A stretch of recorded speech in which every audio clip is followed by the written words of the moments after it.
when it's hot outside. Picard Sweat is not an ad. Picard Sweat, one of the best sweat-based drinks you can get.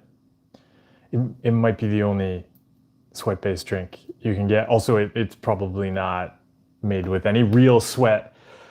Has so many products these days have nothing real in them. But Picard Sweat, still, I hope everybody's doing well wherever you are in the world, especially if it's super hot where you are.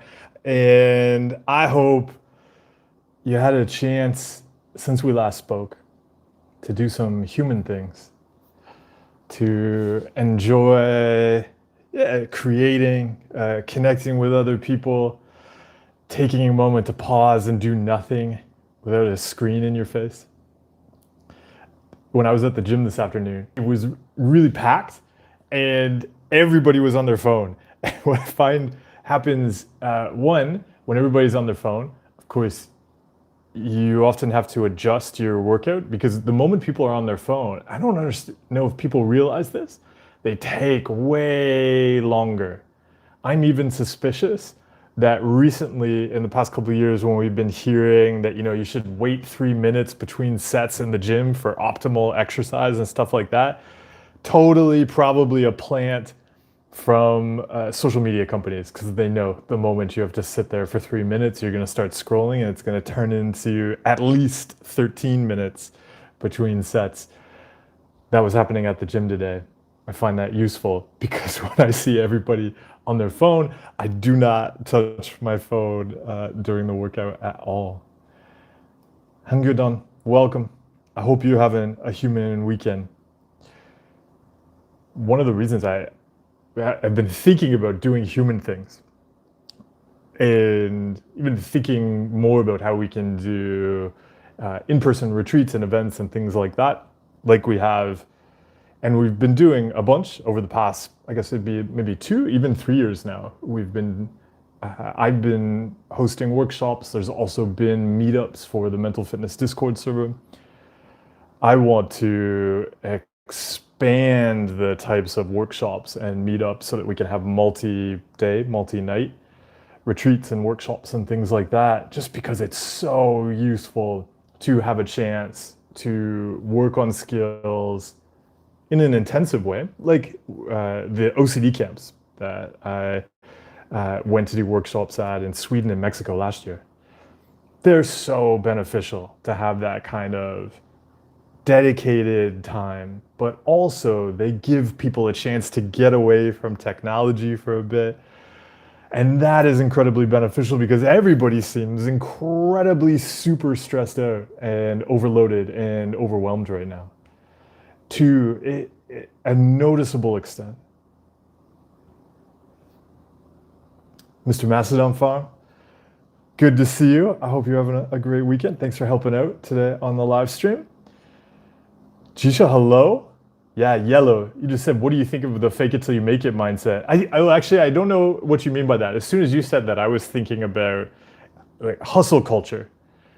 And one of the negatives, of which there are many, to hustle culture is that it inevitably implies that productivity or speed or multitasking is the goal, which is going to always lead to replacing somebody with a robot then. But then I realized that maybe isn't what you were talking about. Were you thinking of fake it till you make it in terms of cutting out compulsions and recovery?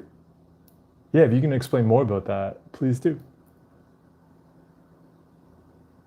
Luna said, I had a bad ROCD relapse recently. What is good ERP steps for ROCD recovery? I want to get back on the path. I'm tired of being thrown around by all of the intrusive feelings. It can really depend on what we want to grow and build in a relationship. So we want to look at what we value in a relationship or in our lives, what we want to grow and what we want to build. And that then shows us the ERP exercises, because what we're going to do then is do those actions to grow the thing we care about instead of doing the compulsion. So from a very general question like that, I wouldn't be able to tell you the specific exercises. Can you see the things that you want to be growing and building and giving? If you want to share what some of those are, you can, and then we can talk about some specifics, but there's no need to. If you see what those things are that you want to build, then you can see the ERP exercises, because the exercise is going to be about building those things and cutting out the compulsion. When we talk about ROCD, so relationship OCD, for example, we're going to do something like have a wrong feeling and go on a date. There's not an ERP exercise to cut out the wrong feeling. That would be the compulsion. Right? If we're trying to, I need to get rid of this wrong feeling before I go on a date. That is the compulsion. The exercise is going to be doing the thing, bringing along the wrong feeling and not trying to clean it away like some kind of contamination.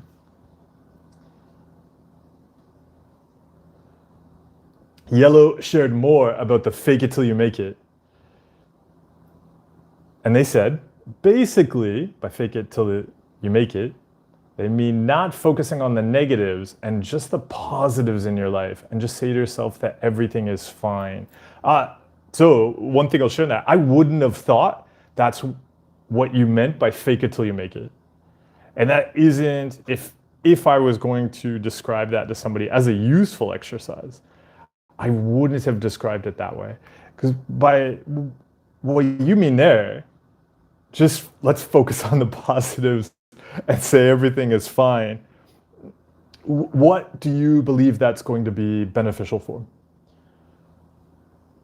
What is wrong with being honest about anything that's going wrong, that's falling apart, any kind of disaster that's happening, any kind of pain, any kind of loss that hurts us, whether it's a real loss or just something that our minds are spitting out as an image?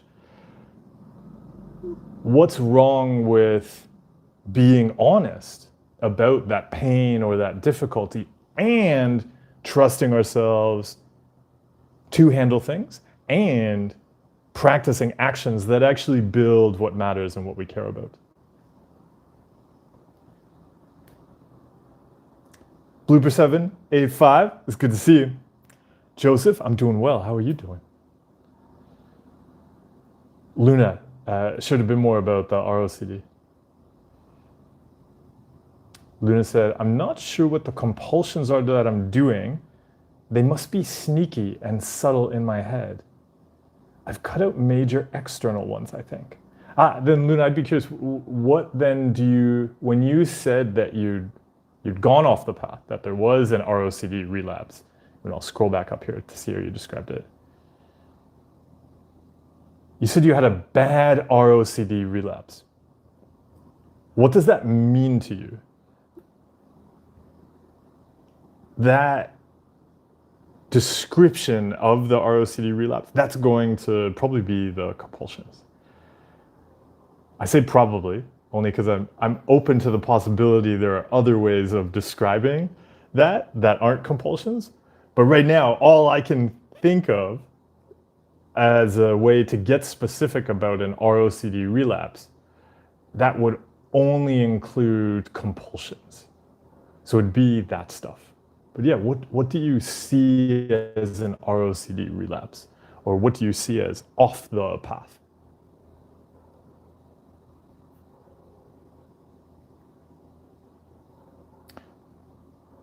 Jisha, thank you. I appreciate you mentioning that, but also that is very much the skills that hopefully everybody gets to take on.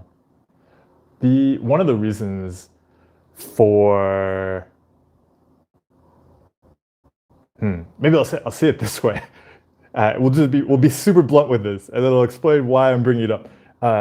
What's being called cognitive surrender in research now, and maybe just in the news as well, the experience or the the practice, the giving up that people are doing to just hand over all of their cognitive faculties to chatbots.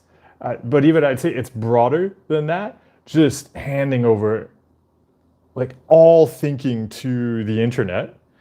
And this is being really hastened quickly by people using LLMs, is is becoming a problem in a rapid way that is surprising to me, in that I see it in people's messages, and it's even just recently become something that's so tangibly present in coaching sessions that it's changing how I do coaching with people. In the past, and a way that I think is very important to approach coaching, is that it's very much about giving people the skills to be their own coach so that they can take steps through that wilderness of life. They can experience uncertainties, they can experience intrusive thoughts, they can experience emotions, all of the things that can come up inside of them and around them. They can look at what's going on, they can see what's important, see what's real, and make a choice based on their values. Everything is always about giving people the skills to do that on their own. It's something I'll often criticize in some or many therapy approaches. I don't believe it's useful to put people in a position where they have to come back to you again and again and again and again for mental health support. Some therapy schools, if you go to learn about therapy and becoming a therapist there, they'll encourage people to develop basically, I don't know what the word would be, like a cohort, like a group of clients that you'll just see all of the time forever. Not trying to help people recover, leave the struggles behind, anything like that. Just like it's set up as this kind of maintenance management thing. I don't find that useful. And so I always want to make sure people are taking on these skills so they have the capacities and the understanding to go and do the things they want to do in life and handle whatever comes up.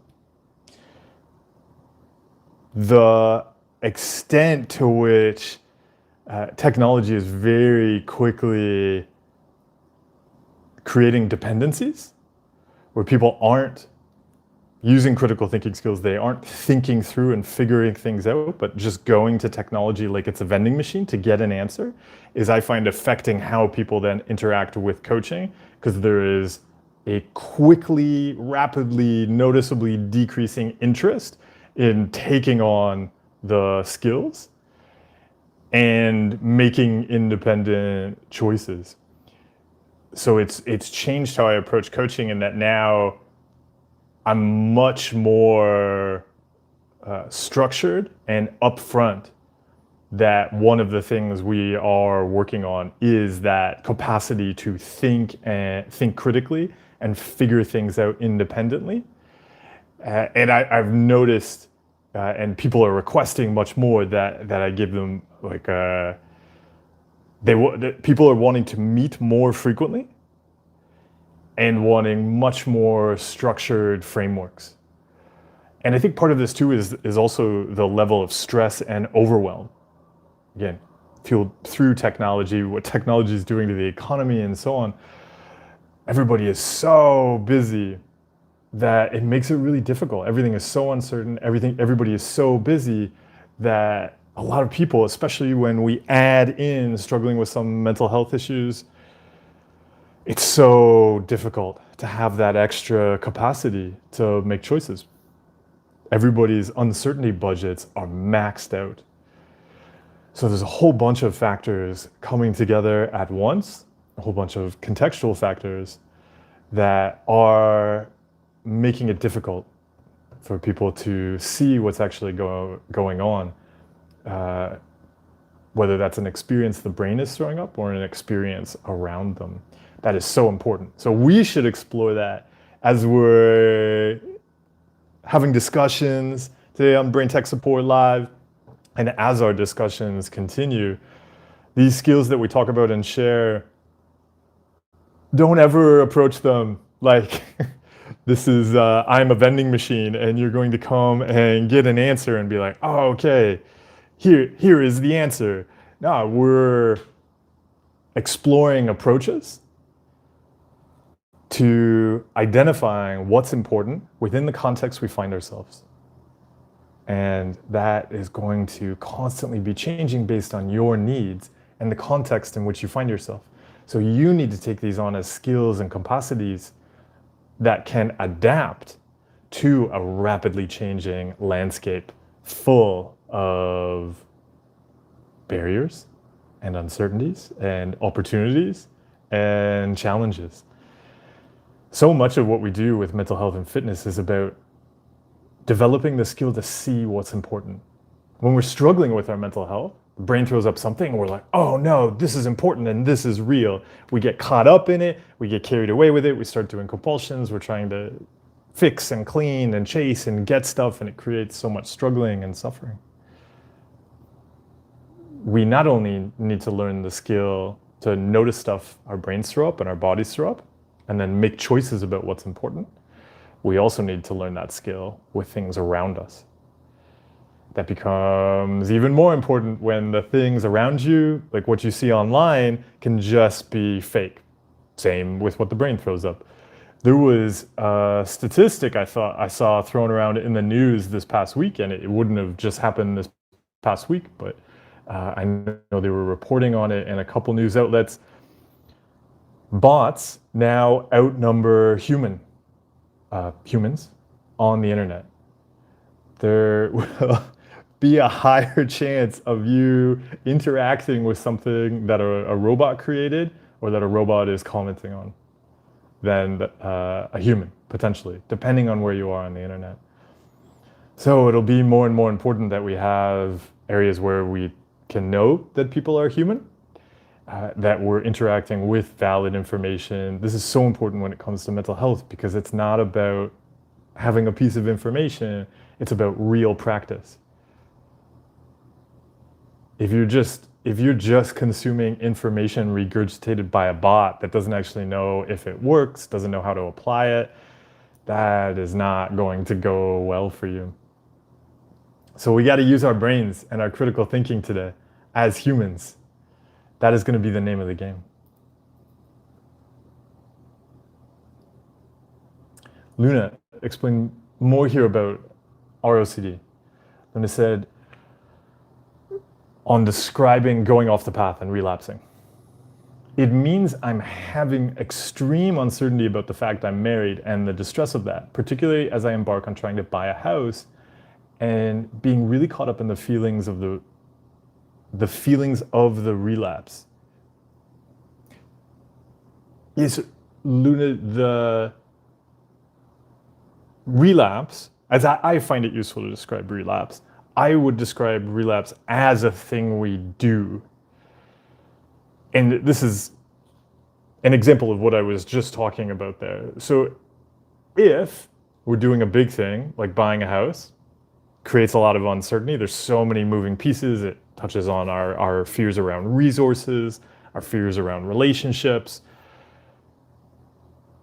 That's going to eat up a lot of our uncertainty budget.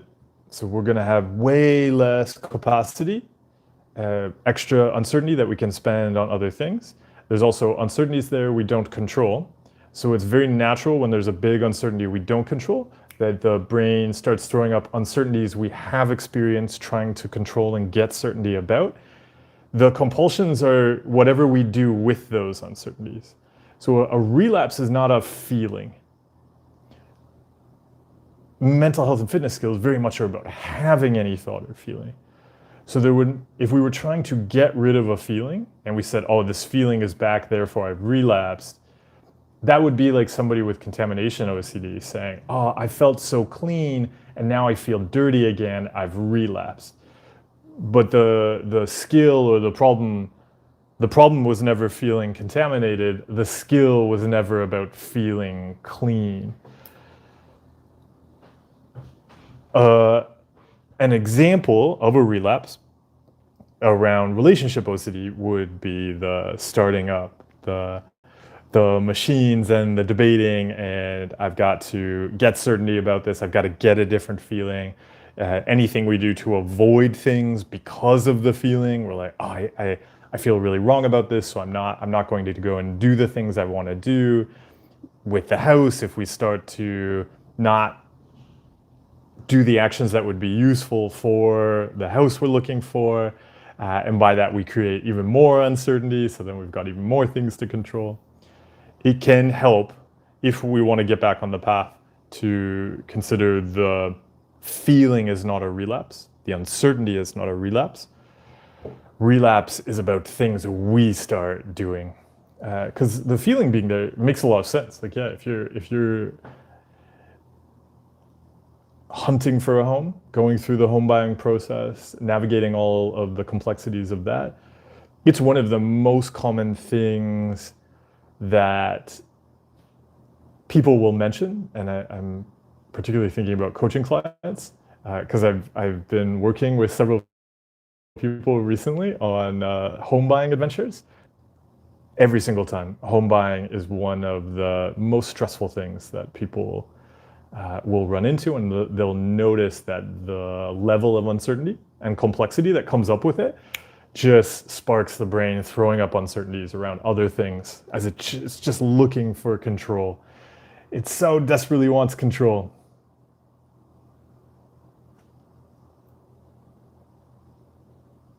Yeah, Jisha, the bots are everywhere now.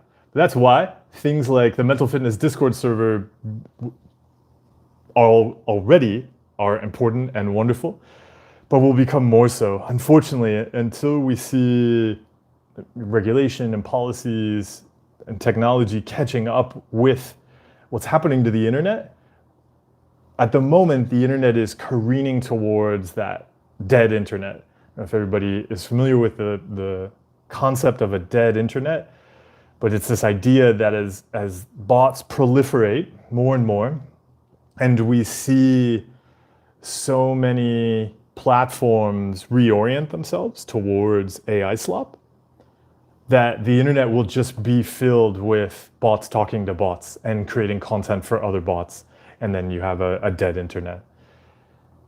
So we're going to see more gravitation towards communities like the Mental Fitness Discord server. At the same time, it already has a lot of benefits in that we can nudge it at least in a direction that's more supportive towards mental health and fitness, towards navigating challenges than an average mental health forum that tends to just go like straight into reassurance seeking and kind of racing to see who can have the worst possible story and things like that. Yeah, so there's a link to apply to join the Mental Fitness Discord server down in the description below the video. We don't allow bots to join. I'm sure somebody could try to join as a bot. It's entirely possible. We'll have to figure out how it would be really tough though, I think. You'd have to put a lot of work into having a convincing bot, because so much of the Mental Fitness Discord server is about sharing personal experiences and having a lot of cohesion in terms of personal stories and understanding inside jokes. We do have bots on the Mental Fitness Discord server. We just got a new meditation bell bot, which was created by Sarna, by one of our community members who took care of creating the bell bot when our old bell bot kind of fell apart. It was made with toaster pieces glued together with bananas, and yeah, as a bell bot for meditation, it didn't work that well. So now we have a new bot. You can check it out in the regular meditation sessions. We have an amazing community of meditation guides in the community. Mr. Mastodon Farm is one of them as well. There are regular meditation sits all throughout the week, which is phenomenal. There are more meditation sits on the Mental Fitness Discord server that anyone can join from around the world than any other meditation community that I know of. And that is phenomenal. So that is there, check it out. And we do in-person meetups, which so far, very difficult for bots to show up to. FLR. Oh, you're welcome. I'm glad these tools have helped you. He said here that OCD is really just a self-sabotaging thinking pattern I unconsciously developed as a coping mechanism for dealing with life. Yeah, and we can have a lot of compassion for that, even for anybody that's struggling right now with OCD. Similar to what we were just talking about there with buying a new home. Whatever it is in life that's bringing up a lot of uncertainty, we can have so much compassion for the fact that we want to get certainty and we want to get control. There may be times in the past, there may be times right now where we didn't have certainty, we didn't have control, we really struggled with that, and we went looking for coping behaviors that would help give us a sense of control. Even things like ruminating. We can feel like we're helping ourselves, that we're solving something, we're keeping ourselves safe just by constantly worrying about something. As much as that can become painful, we often started learning that as a safety coping mechanism. We can have a lot of compassion for that and understanding. So FLR, thanks for sharing about that. It's great you can see that and see how to do some things differently. Kuzaima, welcome. Thank you for being part of the YouTube members channel. You asked here, may I know what process do you follow to explore and identify useful practices? Does it involve asking yourself some specific questions? I think the only question that I would ask myself, and this one may seem obvious for useful practices, but has this been useful? If we're doing something repeatedly and we keep running into problems, then we can consider, hey, maybe this thing I'm constantly doing, isn't that useful? Is this useful? Look what it keeps leading to. We can recognize the natural outcome of things we're practicing, inside our heads and outside of our heads. Another practice that I find important when we're understanding how to do things in a useful way is to look at how other people are doing the thing we want to do. The perfect example of this that I would share is cookie recipes. Cookie recipes are an example of people coming up with an understanding of useful practices and useful ingredients and how to combine them together to do something useful, make cookies. If we want to do something useful in life, it's going to be beneficial to also consider that other people may have done this before. And there might be useful ways to do it that we can borrow. We don't need to try to figure it out. On that path, though, where it becomes an exercise, whether we want to say it's an acceptance commitment therapy, ERP exercise, whatever, we can just look at it as a useful exercise of taking care of our mental health and fitness. Doing something useful often means dropping something that we saw as a big part of ourselves. Dropping ruminating, another example of that. We may have seen ourselves as somebody who's really good at thinking. I'm so good at figuring things out. I can spend hours just solving problems. We see ourselves as the person who spots the problems that others miss because we're like, oh, I'm always thinking about all the things that could go wrong. So we'll actually identify with that. We'll be like, isn't it great? I spend all of my time thinking about everything that could go wrong and 53 other things that couldn't possibly go wrong, but in a totally unreal other dimension could go wrong. I've also thought about those. We identify with that at first. But then we experience the natural consequences of all that ruminating, which is lots of suffering and misery, and the brain just throwing up more and more and more uncertainties for us to do the compulsions around.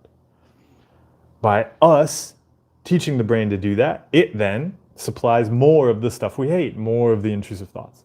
I like to say the compulsions we like, such as ruminating and figuring things out, create the obsessions we hate. So when we notice a useful practice, like, hey, I'm going to experience an uncertainty and not do a bunch of compulsions around it, that's probably also going to involve dropping some things that we have been holding on to and really saw as part of our identities, and that is often challenging. So that's why I think of it as a recipe to follow. Because, yeah, maybe there was a way we made cookies in the past, but we never liked the cookies. They always came out kind of dry and crumbly, and they didn't have chocolate in them. And we're like, oh, why I go to the store and they have such good cookies. I go to this bakery and their cookies are amazing. Why aren't my cookies good? We will, change the recipe.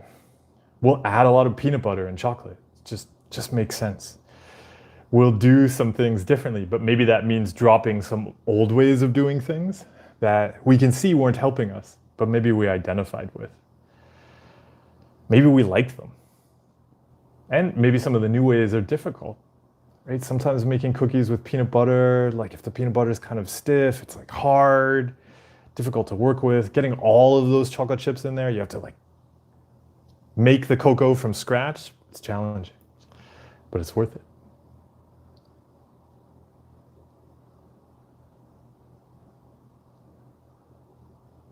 August 2208. He said, when you talked about how rumination starts as a coping mechanism, I caught myself instantly starting to ruminate about it. I had to laugh at myself. Yeah, August, that totally makes sense. Our brains are amazing, right? They quickly pick up so much stuff that's going on. They can see so many uncertainties. Anything that's remotely different or uncertain, boom, they latch onto instantly. Like, hey, is this a problem? Should we figure it out? So it's great you caught it. I'm just like, hey, I don't have to do anything with this. Luca, it's good to see you too. Thanks for stopping by. You said that people keep telling me that therapists don't use magic, and I just need to work really hard to do ERP, but at home, alone. What are the perks of having a therapist? So for example, if I, for example, need to start brushing my teeth again because I got an intrusive thought, is the process to stop that compulsion any easier with a therapist beside me, or is the work still the same? Yeah, look, it really depends on how you like to learn and what's going to be an effective support for you making the changes. The emphasis is always on us wanting to make the changes. If you're going to find it effective to learn how to do an action while having an intrusive thought and cut out the compulsions with a therapist, that's great. I mean, you recognize that. You still will also have to cut out the compulsions at home. So I wouldn't even approach that as being like at home alone. I mean, that's you living your life. Like that is the practice. You're not going to the therapist to have something special done in the therapy session. It is very likely that you will work on exercises in the therapy session. But say for instance, you're meeting with them once per week. If you meet them for 1 hour and you practice cutting out one compulsion once, but then you go home and then you spend the rest of the hours of that day doing compulsions and all of the hours the next day doing compulsions and the next day and the next day, you're going to add up so much practice of compulsions that it really won't make a difference that you spent an hour with the therapist cutting out a compulsion. Because it's a practice. We're practicing skills. Compulsions are a skill. We're teaching the brain to get good at like trying to control imaginary things. Cutting them out, also a practice. We're getting good at having uncomfortable feelings, having uncertainties, having intrusive thoughts, and making different choices that are more useful for us, that are healthier for us than the choices we would have made in the past. That's also a skill. So we're practicing skills. That's why I brought up at the start there the question of like, how do you learn? This is about you learning a new skill, like you would learn how to cook, learning a musical instrument, learning a new sport. Do you learn well from reading, from watching videos? Do you learn well from working closely with another person? What's the most effective way that you learn how to make changes and learn how to do difficult things? You don't have to work with somebody forever. Ideally, I don't know if you caught it, I was talking about this earlier. Ideally, they're going to be working with you to set you up so you have the skills to continue on your own. But quite often, we find it useful to work with people. Recently, when I was in Mexico, I was going to a gym where there was a trainer who I worked with for probably like 6 weeks. And that was so useful. So I like going to the gym, been going to the gym a lot for years. It was so great to work with a trainer for 6 weeks and just learn different ways of doing exercises that has totally, like I've continued doing the same types of workouts we were doing there. So that's great. That doesn't mean I have to keep staying with the same trainer. That's also impossible right now. I'm on the other side of the world. But it was amazing that I had that chance to work with him so I could pick up those skills. And then it's still on me to practice those skills and continue them. Same with working with a therapist. So have fun, whatever you find useful from making some changes. I hope you get to do some really fun exercises to make the brain sweat. Well, you're building skills to do the things you want to do.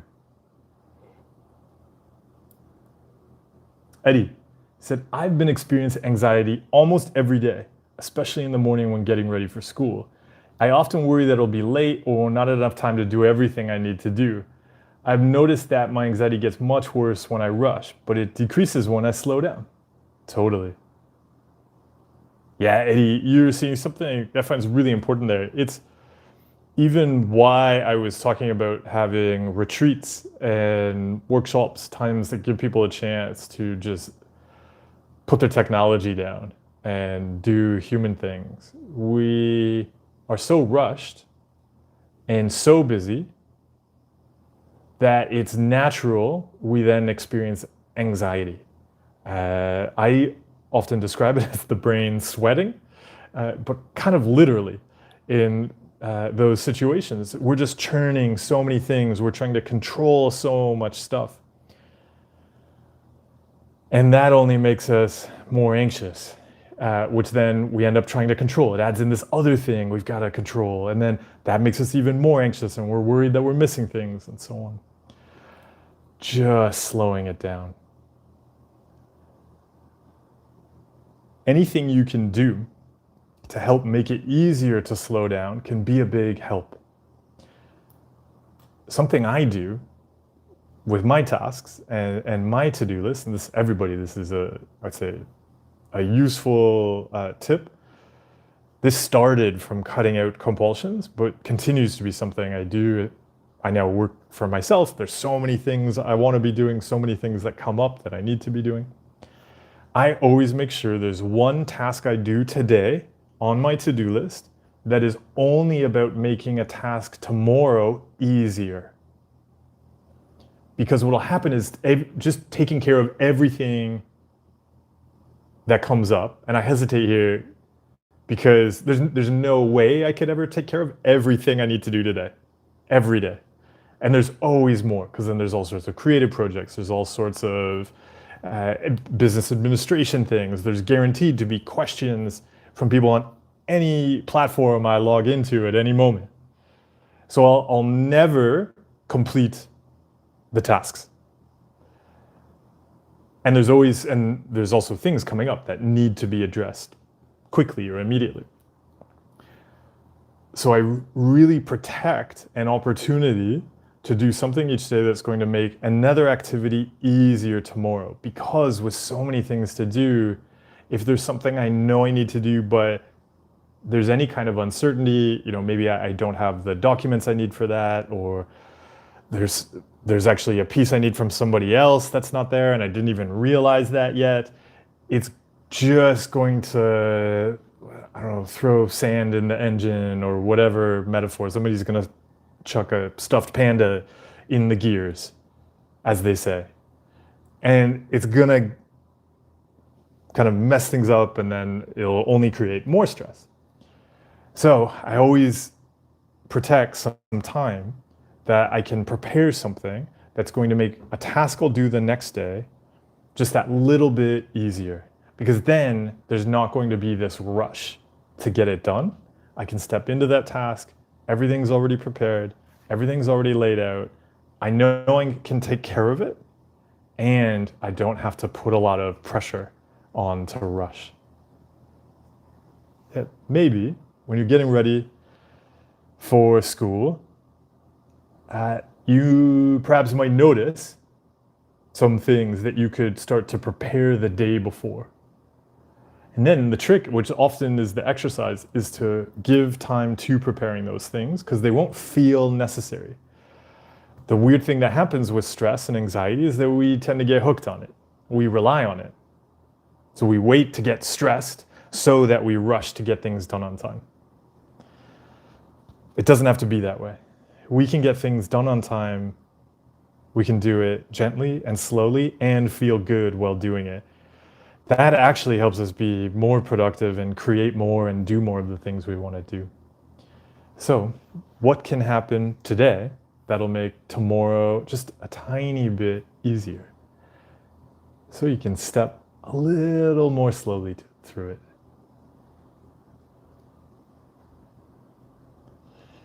Extermination, I hope you're doing well too. It's good to see you. Thanks for stopping by.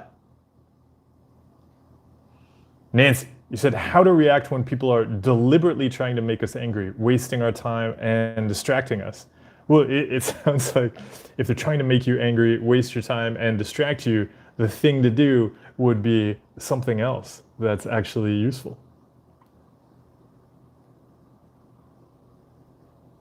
Luna, so what are your thoughts on dream interpretation? I saw anxiety advice that intrusive thoughts and dreams can be metaphors to interpret. That sounds, I hope for everybody who can't see my face right now, I just made a scrunched up face and like I was gonna rip an eyeball out. I'm gonna take a sip of Pocari Sweat.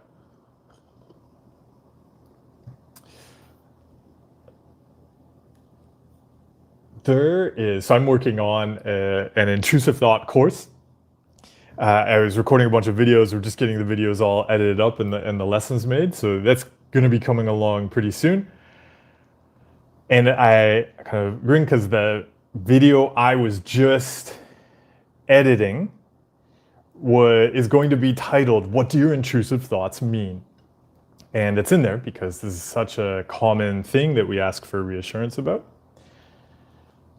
And the video starts out explaining that if you jump, because I assume it's the first lesson of the second section of the course. I assume the moment people see that in the table of contents, there's a lot of people who are going to jump ahead to the second section. So the first thing I say there is, yeah, if you came here to check for reassurance, to be like, what do my intrusive thoughts mean? How can I interpret them? Head back to the start of the course. That's definitely just a compulsion. What our intrusive thoughts mean is that we care. They point us towards things that we understandably are sensitive about. They point us at things we're afraid of losing.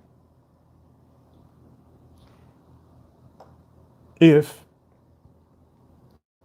we have intrusive thoughts about making a wrong choice and being trapped, we can see that, yeah, we really care about living our lives. If we care about living our lives, then it doesn't make sense to spend our life practicing compulsions and making ourselves miserable with them, because then we're choosing to get stuck. If we're afraid of getting stuck, why would we ever choose to get stuck? By practicing the compulsions, we create the very thing that we're afraid of. If we're afraid of not living our lives, but then we choose to give our life over to just practicing a bunch of compulsions and chasing after whatever the brain throws up, we are the ones choosing to put the brain stuff in charge. We're the ones choosing to attach ourselves to what the brain's throwing up and then just running with it. Or better yet, letting it drag us with it. So there is always some use with skill to looking at what we're afraid of when these intrusive thoughts come up, because that's pointing us towards the thing that we value. What we value, though, isn't going to be evident in the superficial fear. The thing we value is whatever we fear losing because of the intrusive thoughts. For example, coming true. So there is some skill to practice that. But if you're just looking at what's this superficial topic, like, does it have some kind of interpretation? No, that is super duper magical thinking territory. Because that actually is the compulsion. Something that helped me a lot in my journey was recognizing that the compulsions are the issue. So earlier you mentioned not being aware of what the compulsions are. And you described them as sneaky, but checking for reassurance about, does this thought mean something? Does this dream mean something? That's a very classic external compulsion. Right? That is happening outside of your head. Because you mentioned there, that you saw anxiety advice on this and you're here asking about it. That's all happening outside of your head. So it's not a sneaky compulsion. It's a very well-known compulsion. You can see people doing that on many mental health forums, and it's also an external compulsion. What's useful to look at there is that question of why do you want to get reassurance about whether dreams mean something? It helped me a lot, as I was saying, to recognize that the brain is going to throw up whatever gets me to do the compulsions. So that's why it's useful to recognize this stuff as a compulsion. If we do the compulsion to chase certainty, the brain is going to throw up whatever gets us to do that. The compulsion is the issue, not what's coming up in the superficial dream, intrusive thought, brain fart, whatever. If we say, look, the brain is going to throw up whatever you'll do compulsions around. What do you want to do that's useful to you, that's useful to the things you want to do in life, that isn't about chasing around brain stuff?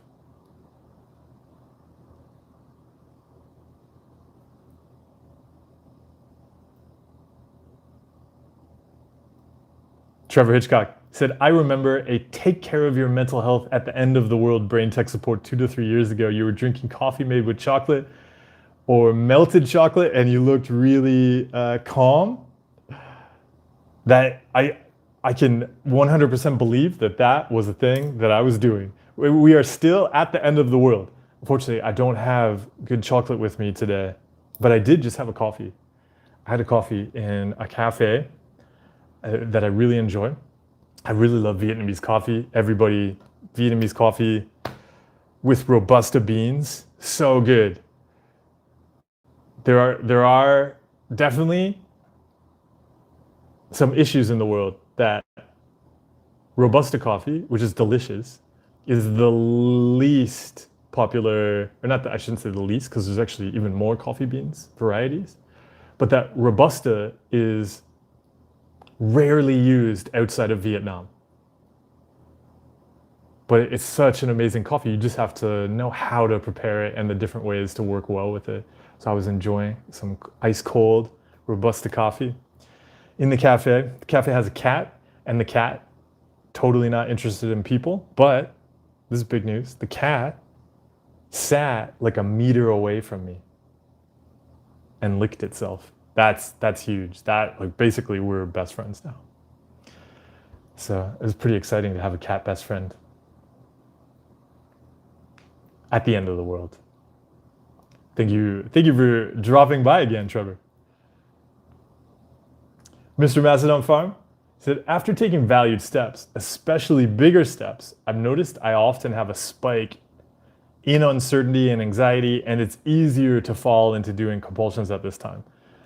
But my experience has been that I can fairly easily drop those compulsions shortly after. Do you have any suggestions for proactively preventing that compulsion phase?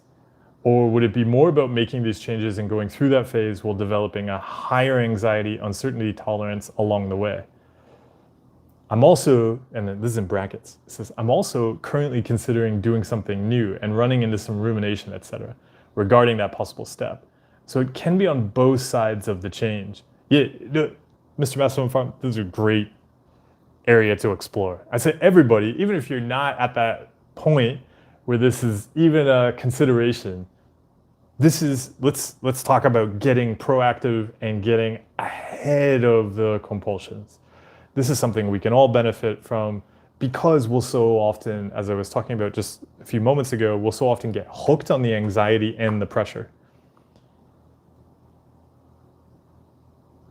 When we take bigger steps, when we're doing something new, we're going to be using up some of what I call the uncertainty budget. We're doing new things. And it helps me to see my brain, when it encounters uncertain things, is going to have that tendency to want to go back to controlling something, or it's going to throw up stuff. It's going to go, whoa. Basically, it's just the brain, squishy urge blob, as much as I criticize it, is also really good at noticing uncertainty, even uncertainties in the future. It's like an uncertainty detector that can be useful. In that, not that it'll explicitly point out the uncertainty, it's more that it will throw up intrusive thoughts about something terrible and ridiculous. And then it's up to us to go, oh, my brain's probably doing this because there's a bunch of uncertainty here. Rather than getting caught up in these intrusive thoughts, I'm going to give my attention to the real issues here. I'm going to give my attention to some proactive planning and strategy. I'm going to give my attention to values, really setting a value direction and really clear steps to go in that direction. So, Mr. Mastodon Farm, that'd be one of the things I'd look at that we can do proactively whenever there is something new. We don't have to just expect it to kind of go well or that it'll happen in any particular way. We have a tendency, it seems, to wing it, wait until there's a problem, then get anxious, and then fix the problem. Instead, we can take that proactive approach of saying, hey, I recognize that this is a new thing. I know that my brain will react to new things by throwing up a bunch of uncomfortable stuff. So how can I step in here with a really clear map? And I'm going to get it out of my head, and I'm going to give myself a map to follow. Maybe I won't need it. That's fine. I'm still going to enjoy understanding where I want to go, the challenges that could come up, and the supports that are going to help me take those steps. That is just always going to be useful to us. We do not have to wait until something goes wrong or we run into a challenge. These skills are not for fixing problems. They are for helping things go well. So, Mr. Mastodon Farm, another way to look at that is you've heard me before bring up the metaphor of how do you bake cookies well? It's that maybe we've made cookies tons of times and it's not even a new cookie. We might still really take a moment to just make sure we have the ingredients we want. We might take a moment to prepare our workspace, to prepare the kitchen, to really enjoy still mapping out the steps of the recipe. But if we're doing a new type of cookie that we've never baked before, then we 100% are going to be more particular about following the recipe. You might have heard me mention unnecessary uncertainties before. With new things, that can be helpful to be aware of because we don't know the uncertainties that are going to come up. So an unnecessary uncertainty is like what I was talking about earlier with making things easier tomorrow. An unnecessary uncertainty would be something like, oh, I don't know where that form is.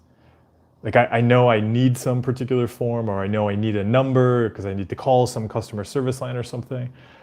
If we haven't sorted out what that is and what we need to call, it just creates this extra uncertainty when we get to the project.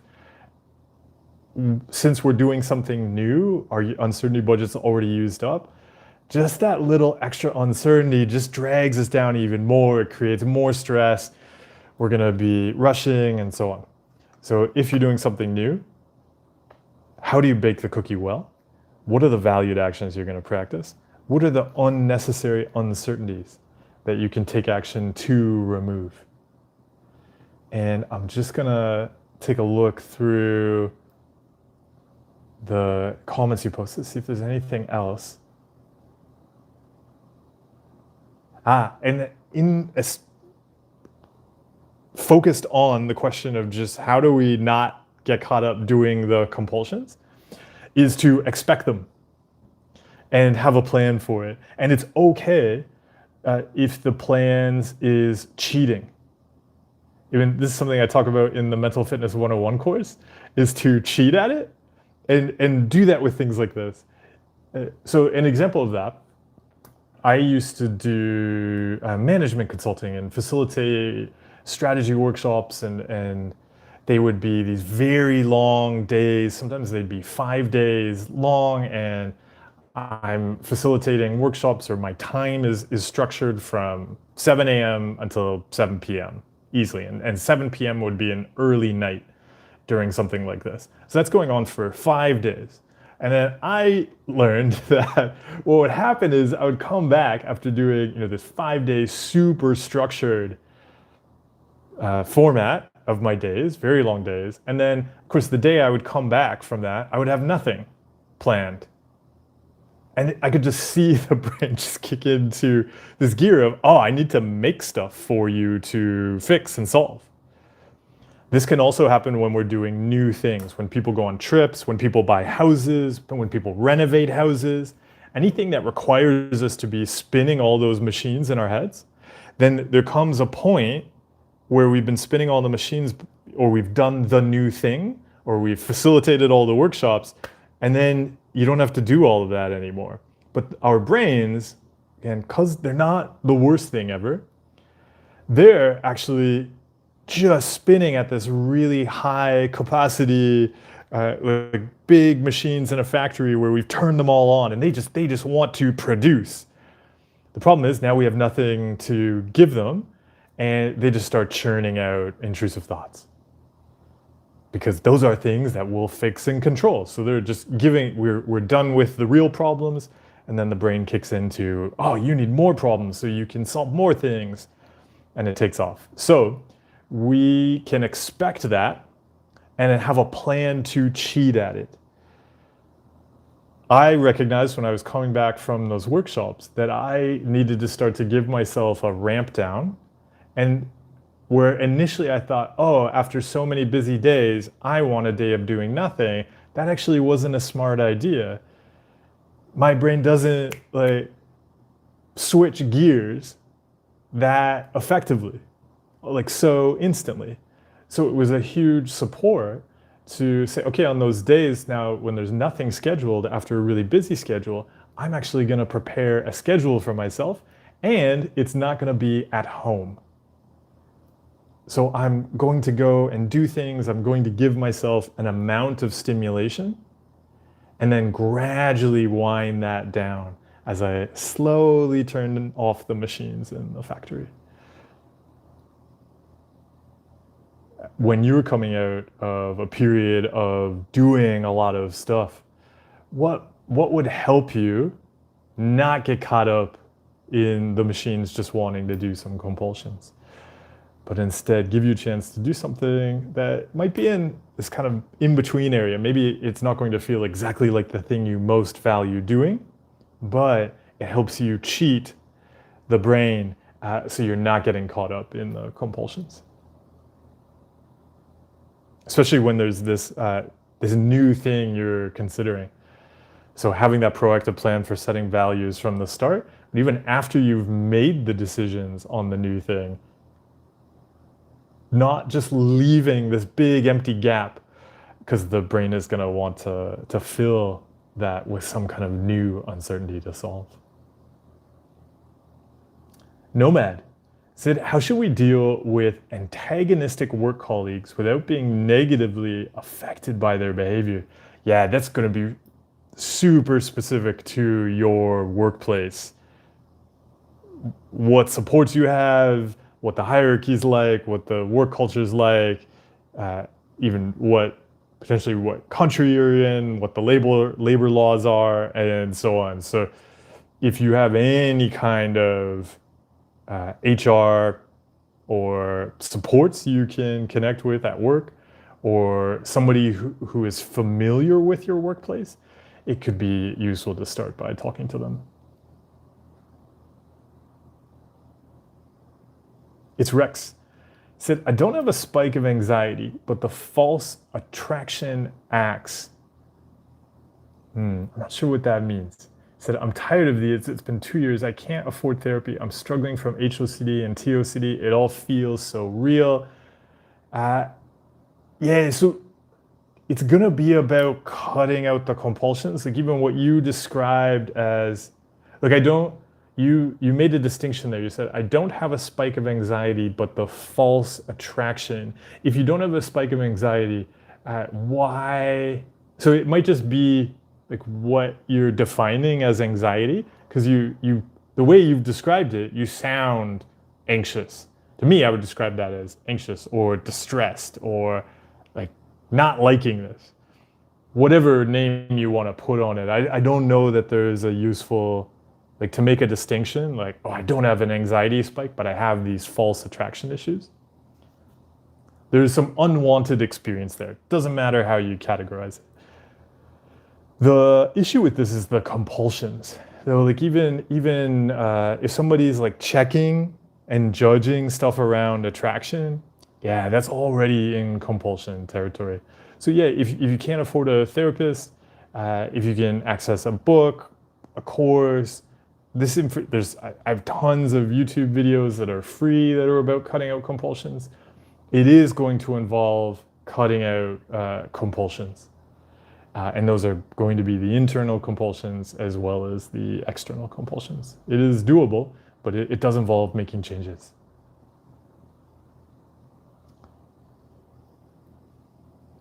Trevor on Coffee said, coffee is a double-sided sword for me. I don't make it right. It makes my mood worse. You were telling funny jokes in the Older Brain Tech support. It was a good time. I'm glad it was a good time.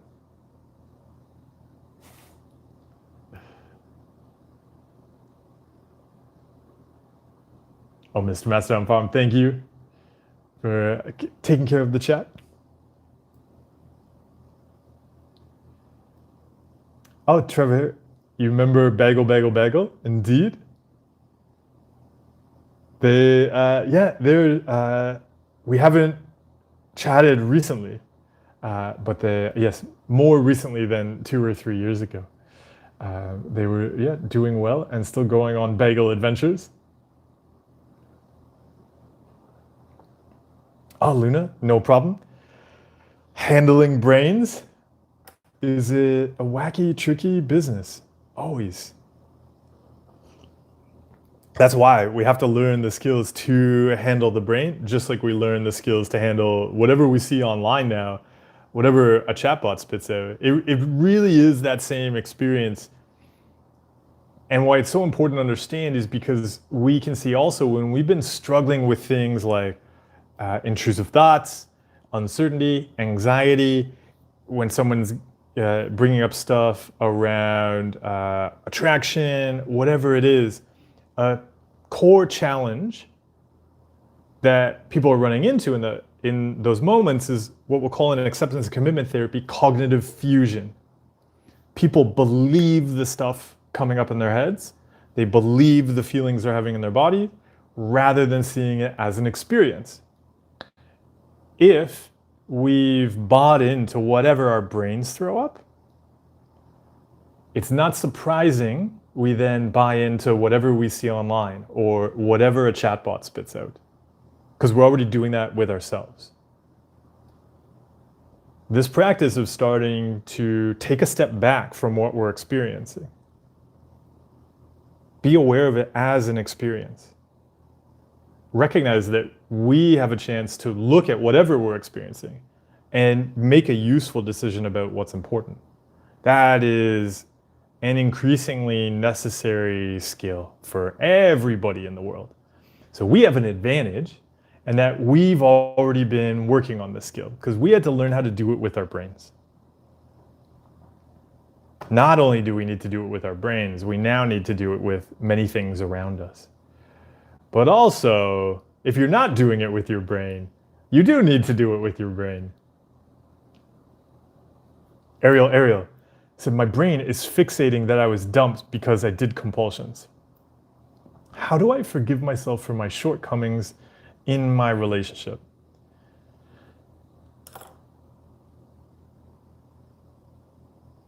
If we're trying to forgive ourselves for things we judge as shortcomings, it could be useful to see that like any contamination compulsion.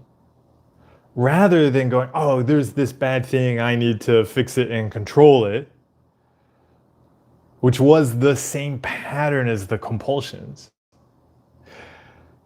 What do you want to give time and energy to growing? What do you want to build?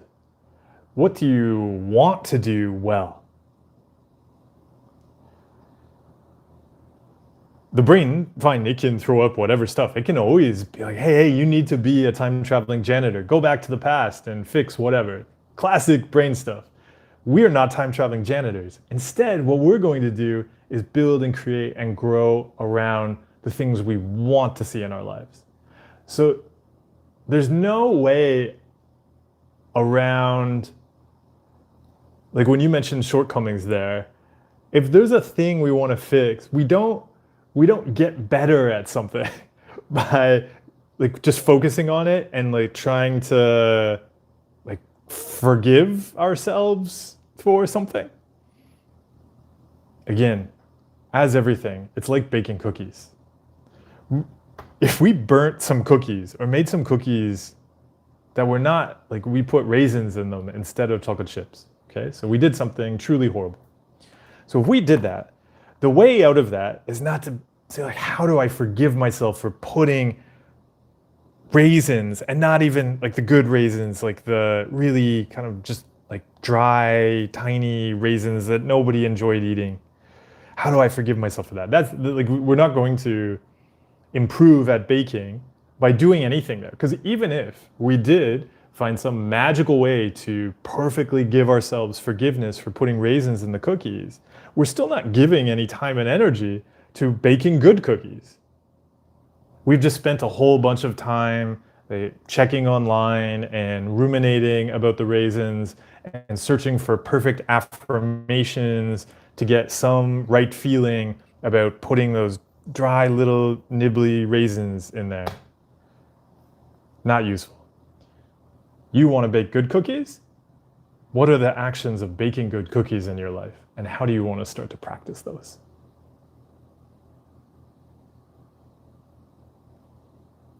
SP.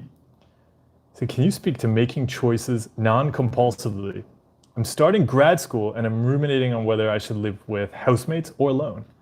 What if academic performance is compromised? Yeah, this, I don't know if you caught it. I was sharing with Mr. Mastodon Farm about approaching things proactively, and it's the same thing if we're approaching something like this. We say, look, we're embarking on a project, and so rather than just jumping into it and waiting to see what happens, let's take a moment to identify some values, identify what's important. We're going to rank those values. That's going to give us an idea of what are maybe some overarching values that we're going to use to make decisions. We're not going to base this around fears. With the cookie metaphor, the way I explain this is you can't bake good cookies from just focusing on not burning cookies. Because you can avoid burning the cookies and make nothing delicious. Same with grad school. You can avoid anything that would challenge academic performance. It doesn't mean you're going to do well. Because avoiding some threat is not the same as doing something well. So I would start with, what are the factors that are going to contribute to what you want to create and build over, if you're doing a PhD, next 4 or 5 years, if you're doing a master's program, you've got a shorter period of time, but still, what's going to be most important for you? I like to take a human-centered design approach. So I would start by drawing you and approaching yourself like you're a person you're studying. And you want to create the best grad school experience for that person. So you first start by learning about them. What are their needs? And we're going to be realistic about their needs. Take a grad school approach to it. You're not going to just entertain kind of guesses and some vague ideas that person's going to act a particular way that you have no evidence for them acting. Right? So be really honest and objective. Use data about what helps you thrive. And you're going to design the best grad school experience for them based on that. That then, from identifying what they value, that then is how I would look at housing situations. So in my work, when I'm doing things like this, I set as the most important value to make mental health and recovery skills accessible to the largest number of people possible. So when I look at any project, I'm going to consider contextual factors like what can I do, what are my skills, and so on. What do I want to do, what's enjoyable? And then that might bring up, maybe 4 or 5 options of things I could do. And then the number one thing I'm going to look at, and I'm going to rank all the options by, is which one of those options could reach the largest number of people. And that immediately goes to the top of the pile. There might be some other factors I need to consider. Then I'll rank those other options as well by some of these other factors to see, do some of these make more sense where, okay, this one is maybe the second best option for reaching people, but it's also drastically more affordable or requires less time. So also the ROI then on reaching those people is much better than that current top option. Then that old top option gets bumped down and that second option goes on top. So I'd start with understanding you, ranking some values, then looking at what's going to be the best possible housing experience to support those goals you have around grad school. And have fun with it. I hope you're going to grad school to study cookies. Also, there are other subjects that are also important. So yeah, whatever you're doing, I hope it goes well. You can also eat cookies to fuel studying anything in grad school. And that's fantastic too. So enjoy.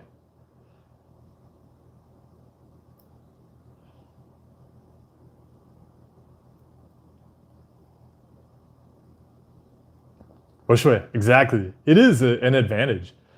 These skills we've been practicing to handle the brain are so important for handling AI slopperific stuff. Jisha said, you mentioned schedules. It reminded me that I used to think that half of the day has passed. So now the rest of the day automatically will be the same, not realizing I can still create one. Always can, yeah. Super the gummy bear. What do I do in moments when there's not a valued action for me to do? Like when I'm sitting on the train, etc. It gives me anxiety, but there's nothing for me to focus on. I would challenge that. There is valued actions are perhaps maybe you could, I'll phrase it this way. You might want to expand how you're defining a valued action, because if you're simply being on the train, that is the most wonderful thing you could possibly be doing. In fact, many people's fears, their obsessions, their intrusive thoughts, when we look at the feared consequence, are about the fear of no longer being themselves and no longer being. in that moment when you are on the train and you don't have to do anything. There is nothing requiring you to perform. You don't have to fix anything. You don't have to solve anything. You don't have to spin the machines in your head with ruminating and compulsions. You simply get to be. That is the ultimate goal that so many people in their obsessions and compulsions are afraid of losing. And you get to do it right in that moment. So there is no more valued thing possible than to recognize that you're being you. There's nothing else to do. As Thich Nhat Hanh loved to say, there's nothing to do and nowhere to go. That is the moment that you get to recognize that, just sitting there on that train. If right now you consider a valued action as like some kind of like, I must be doing a productive thing, a valued action is simply what we're elevating in importance. There's nothing more amazing to elevate in importance than you being you. So enjoy being you on the train.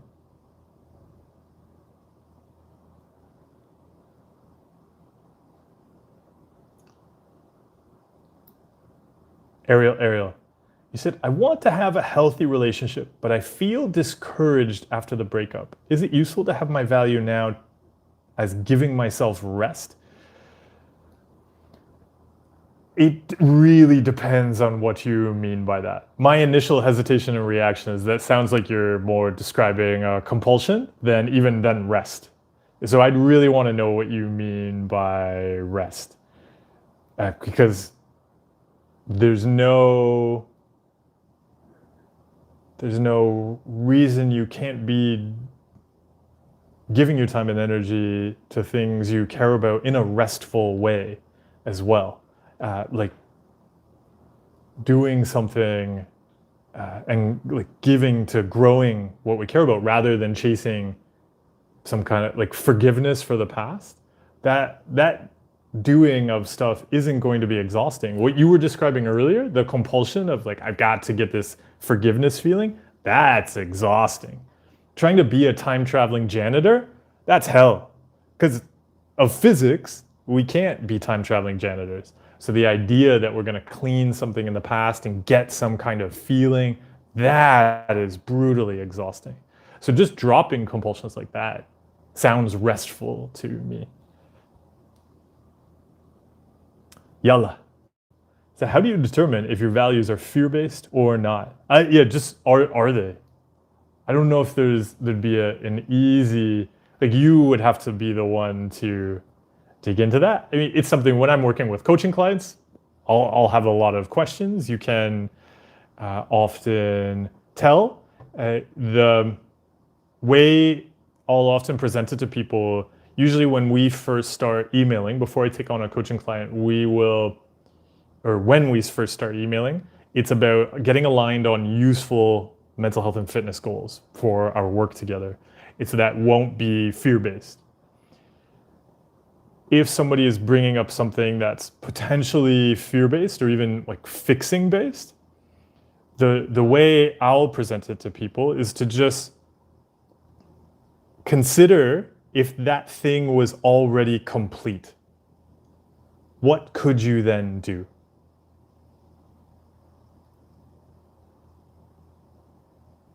The thing that we believe we could do after that, it might be useful to make that the goal. It goes back to the example with forgiveness. That's something we'll often be looking to clean away with an idea that, oh, after I clean this away, then I have permission to go and do this other thing. That other thing is going to be the useful goal. The cleaning away the unwanted feeling is the kind of fear-based or whatever we would want to call it, is the fixing, cleaning goal, is the old compulsion goal. So yeah, whatever the goal is right now, what do you believe you could do after it? Maybe you can just start with that.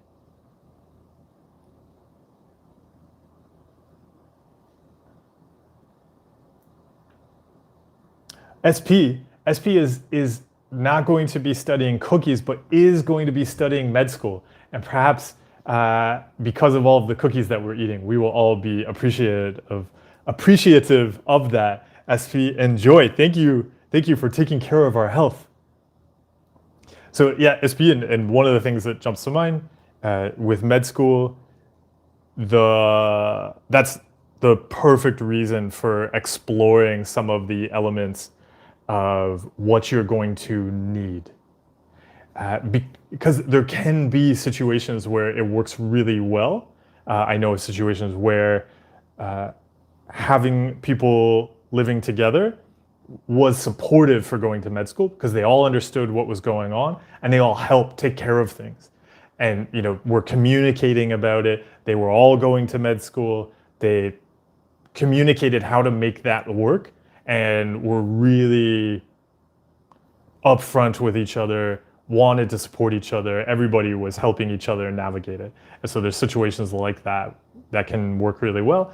And then, of course, there can be situations that wouldn't be like that. And so it's not always as clear cut as just, should I be with people or on my own? But really looking at what are the factors that'll really support you, and with any option, are they present? Yeah. So have fun with that. You will have a chance to eat cookies. Hopefully they have cookies in the break room.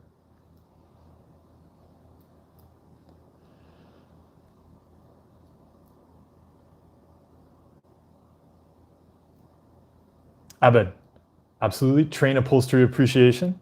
We can sit on the ugly train upholstery. It doesn't have to mean anything about us. Abed said, I'm cleaning my home to move out. It's fear-based. I fear not just losing my deposit, but being charged more for not having looked after it well enough. I'm told it's unlikely, but why would I trust people?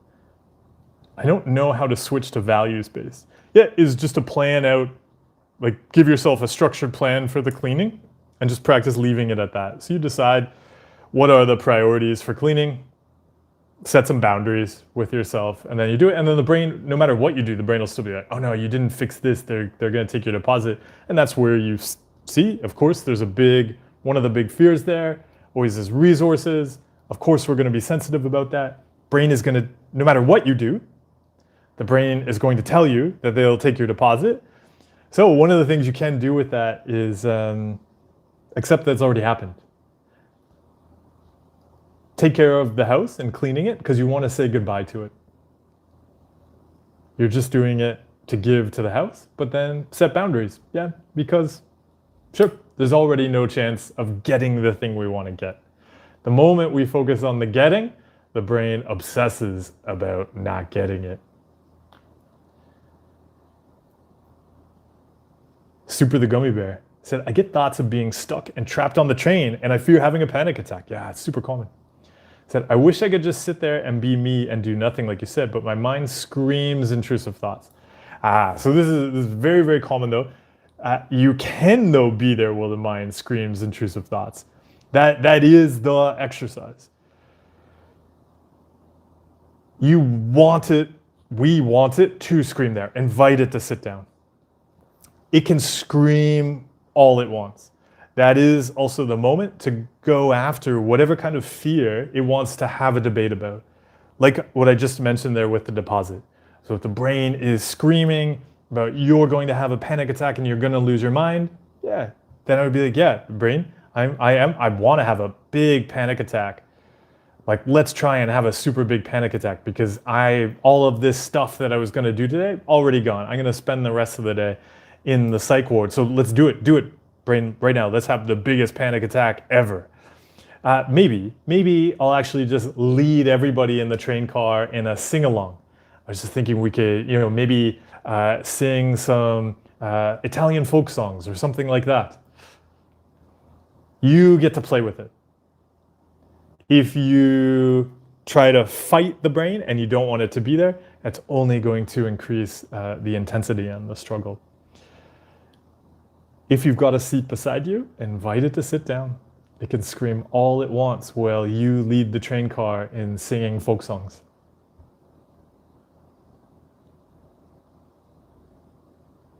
Chris Lays the Math Dragon, thank you for stopping by to Brain Tech Support Live here on Sunday morning and Sunday evening in other places?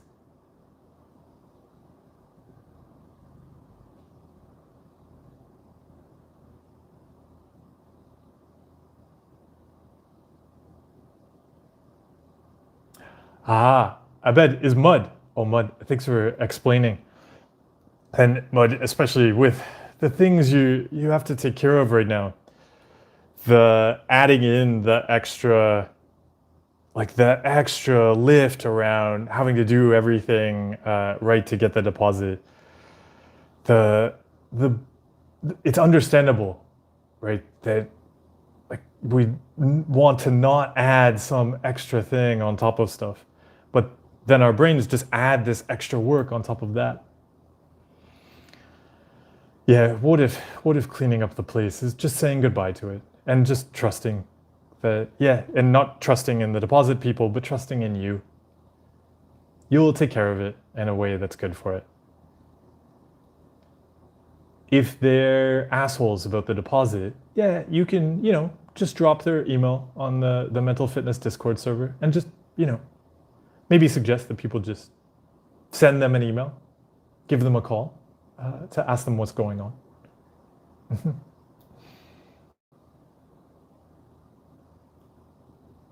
Suja said, I have made a huge belief. If I do this, I will always feel this way. Uh-oh. If I text her, I will feel insignificant, so and so. When I try to do ERP, normal day-to-day things always feel with anxiety.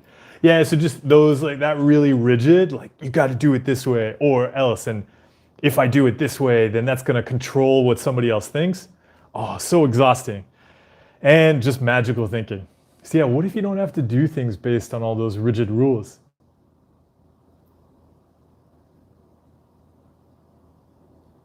Oh, Suja, thank you so much for the donation. I appreciate it.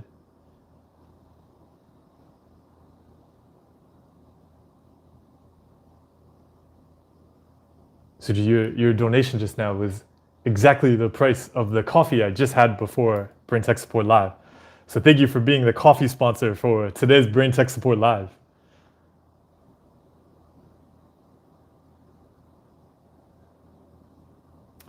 PLXXNN, you said, for me, it's not the setting a plan. It's the do the things every day written on the plan. How to not lose the commitment. Yeah, so part of it's starting to see that a plan has to be implemented. If you're planning and then not following through, then you're not planning.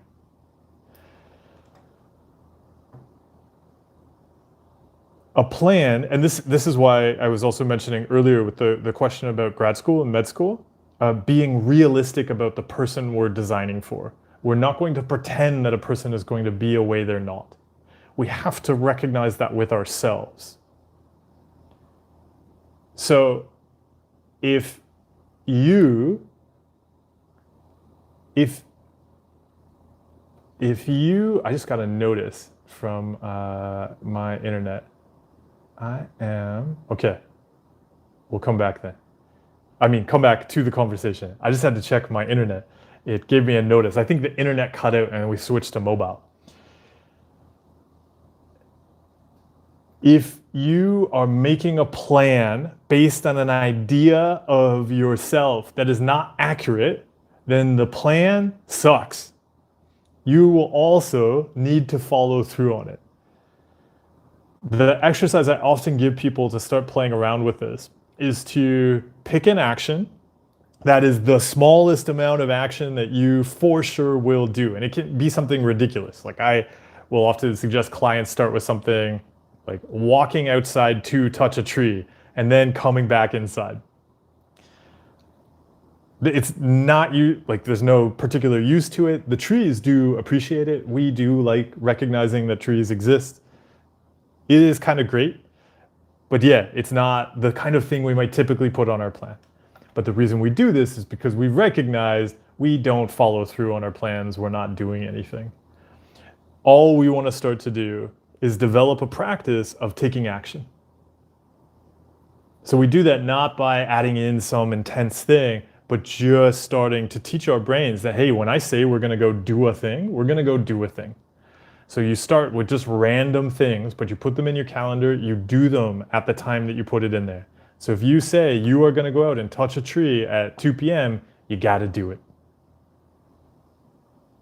But that's all you have to do. And the practice is starting to do that with whatever brain stuff. So you're not talking yourself out of it like you might have in the past.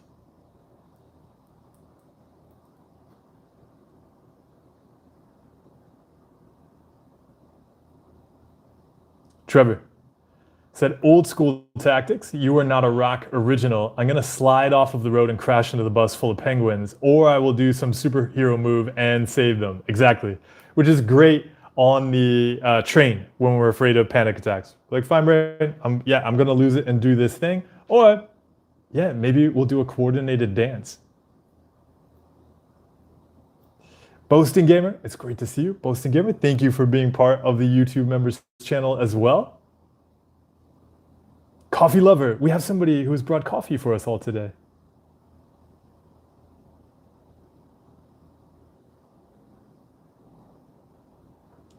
Coffee Lover, you mentioned you're struggling, you're finding it difficult to not react to awful intrusive thoughts that don't align with your values whatsoever. Yeah, that's exactly what intrusive thoughts are.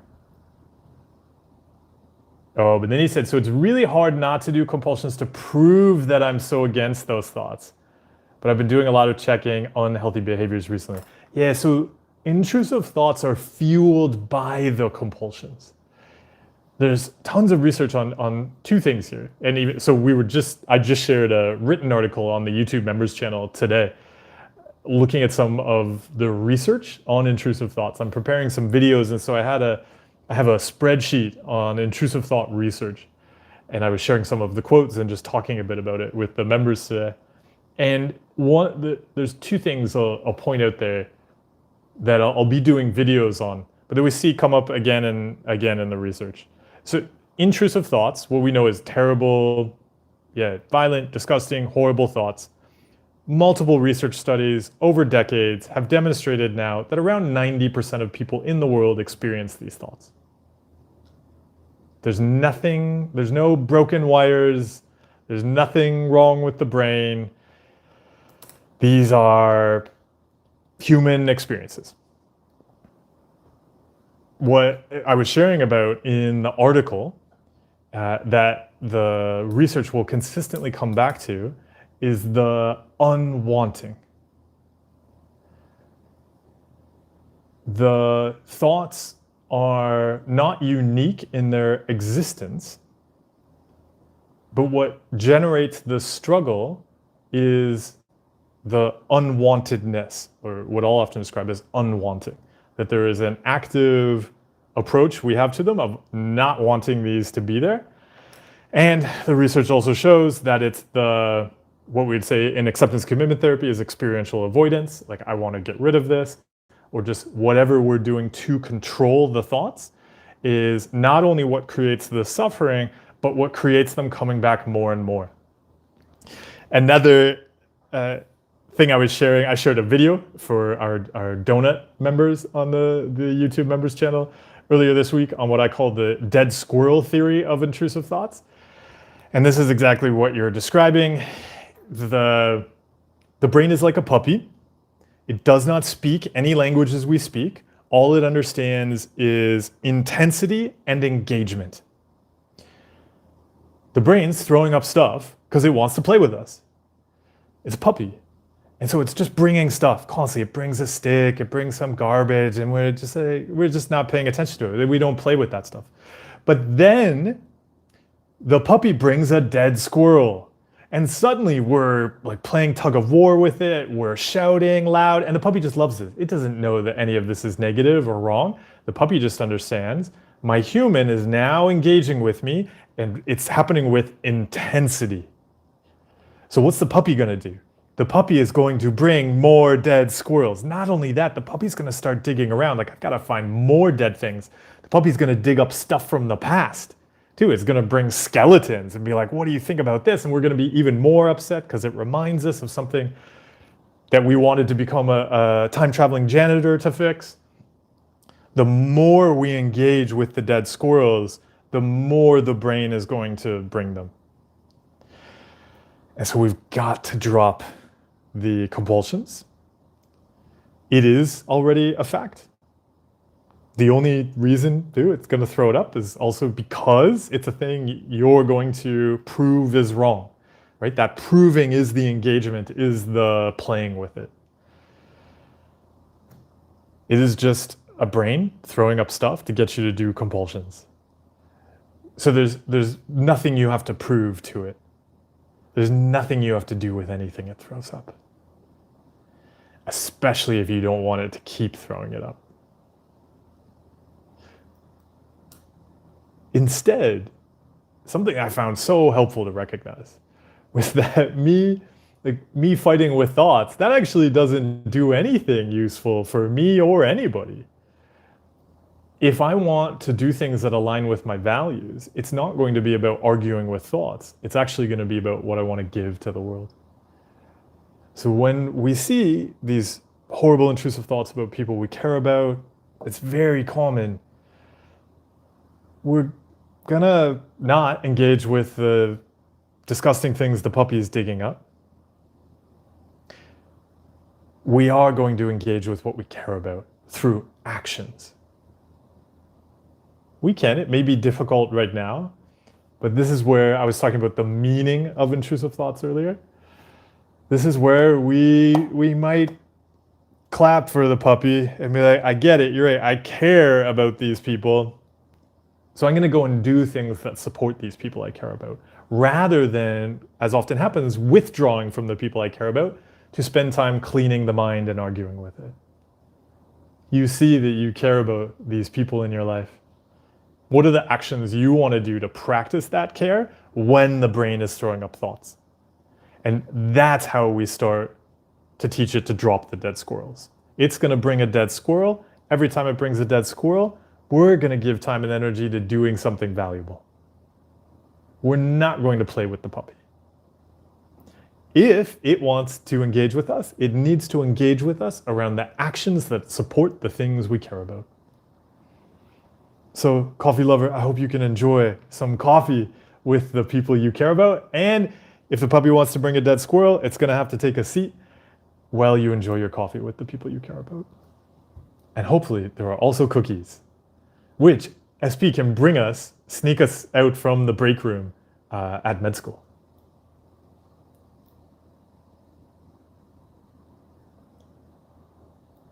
Boasting Gamer said, yesterday I got in a conversation with a friend about the meaning of life. And he said, why even put effort into anything you are not used to? Taking any step towards betterment is so hard, so why do it? Is that the end? That's the end of the conversation? I have good news though. SP just mentioned they're going to be on the lookout for break room cookies. So we've got cookies taken care of. So I don't know if there's much else we have to do with the meaning of life.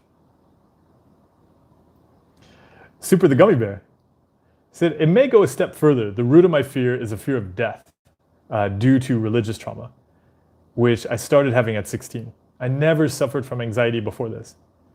How does someone overcome the fear of death? Yeah, by not overcoming it. We don't have to clean away these big fears. They are things we're afraid of. What can be far more effective is to recognize why we're afraid of them. We can recognize that we fear loss. And we don't have to fix anything and control anything. So much of the struggle comes from us going, oh, death, whoa, I gotta fix and control that. But when you see people, especially billionaires and multimillionaires slipping into all sorts of weird AI psychosis, but even ones who aren't obviously in AI psychosis, but dedicating so much money to longevity and trying to avoid death, that is a ton of compulsions. They must be so sad and not living. Death, like any loss, is a pain we can touch and interact with. We can understand why we want to control it and fix it. But if we start giving our time and energy to controlling and fixing it, and we spend our life trying to avoid loss, we will miss out on this amazing thing we can enjoy, living our lives. Loss is a natural part of existence, of our universe. It doesn't mean we have to like it or feel good about it. But we can interact differently with loss. It can be there. That can also mean interacting differently with the pain it brings up and the hurt. Yeah, we can see even with something like a panic attack or whatever may come after. The brain's like, what if you have a panic attack and it leads to you dying and we lose out on all these things we care about? Yeah, we can recognize we'll be upset by that. We'll be hurt. We can say, yeah, I don't want that to happen, and that would really trouble me. And I'm really afraid of that. And that can be there. And we do that pivot, like we were just talking about with intrusive thoughts about people we care about. If we're afraid of death, then we want to get busy living. If we're afraid of death, we don't want to give up our lives to the fear of death. We want to live. So what are the actions that you want to do more of while having the fear of death with you? I describe it in my book as keeping death close. Whether it's the intrusive thought monster you're going to invite to sit with you on the train or death, they can come and join you and watch you live.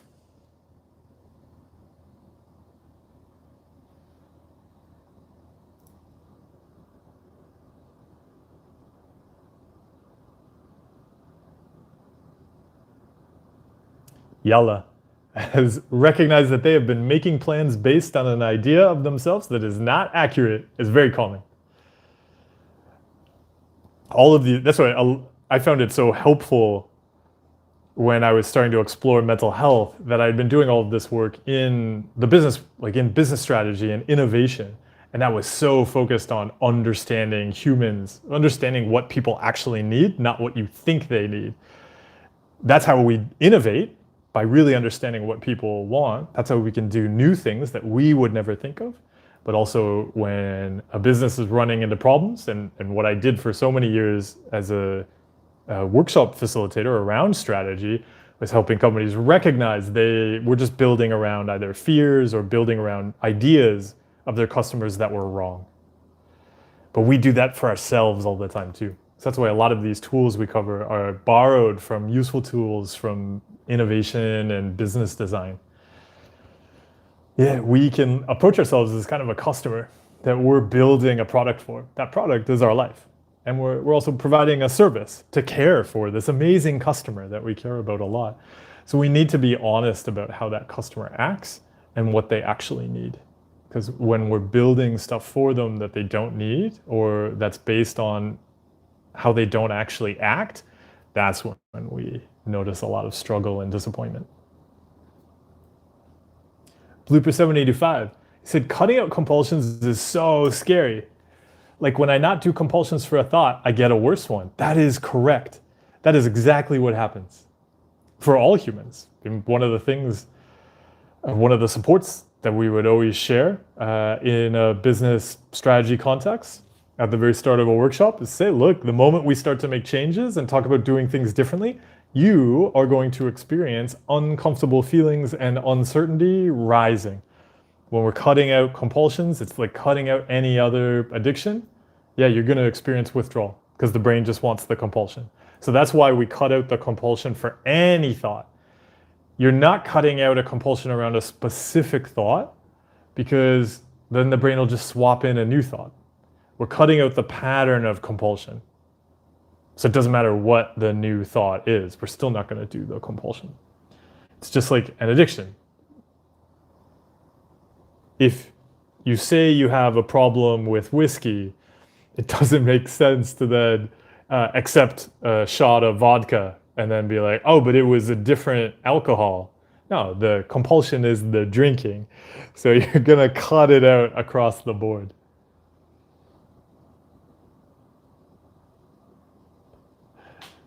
Trevor Hitchcock, I could see I don't know that much about Doctor Who other than random clips and maybe one or two episodes I've seen over the years.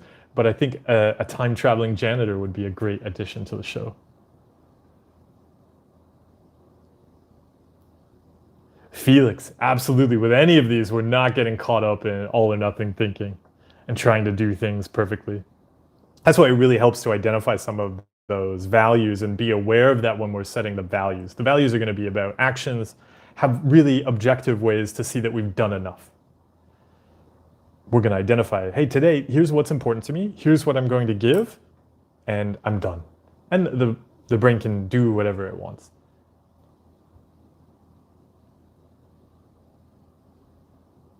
Oh, coffee lover, thank you. Thank you for stopping by. He said, I guess I feel unsure how to live my life in a happy way with the thoughts sitting there in the background. But yes, cutting out compulsions will definitely help this. At first, and it can totally feel weird, but it's the same thing we explore with any set of compulsions. So it might help to think of somebody with contamination OCD. The horrible, disgusting thoughts are a type of contamination. And initially we're like, I can't have this be here. But that's just like somebody saying, oh, I can't go and spend time with friends if I have this contaminated feeling on my hand. And I've got to clean it away first. Initially, the work is going to be saying, no, I feel contaminated, or whether it's a thought that I wish wasn't here or a physical feeling, and I'm going to bring it along with me. And we start to build that capacity to have more than one feeling.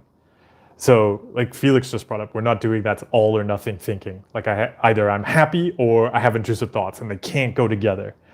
We're gonna be like, well, actually I can give things I wanna give and there can be wrong experiences there at the same time.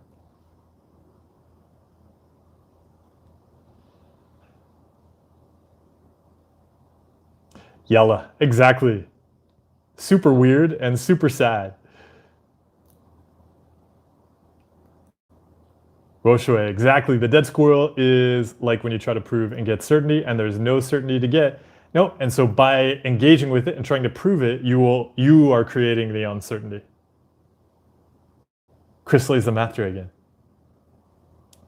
They said, I used to play sports a lot, but I quit because I'm afraid of injuries.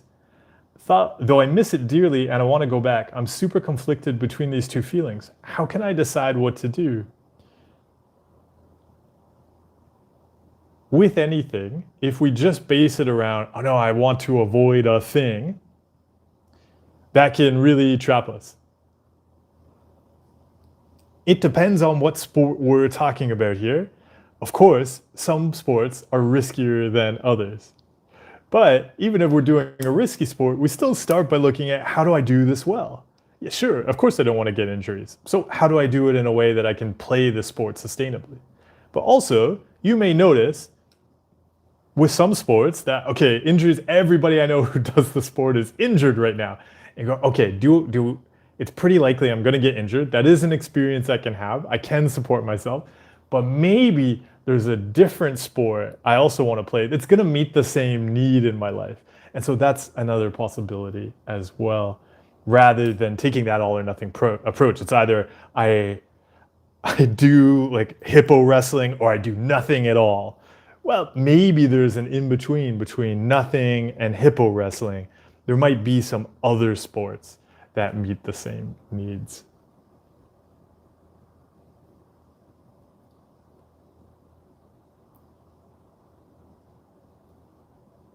Trevor mentioned in the first Harry Potter, Harry could only get the Philosopher's Stone because he didn't want to use it, but only find it. He wasn't really looking for it. Like compulsion, there is an element, how I'll often describe it is we need to learn how to hit a goal without looking at it. Because if we're trying to get something, we'll only create more uncertainty and more struggle with it. Sometimes there is a far off goal that we need to line ourselves up with, but then drop the far off goal because the brain will just obsess about it. And instead, we just practice the actions. But the result of practicing those valued actions is that it will take us to that goal. But if we're thinking about the goal, then we just end up obsessing all the time. So you gotta hit the target. It's like shooting an arrow at a target without looking at it. And then you hit it right in the bullseye. But if you look at the target and you're like, oh, I think I got it, I don't know, oh, maybe I got it, then you always miss.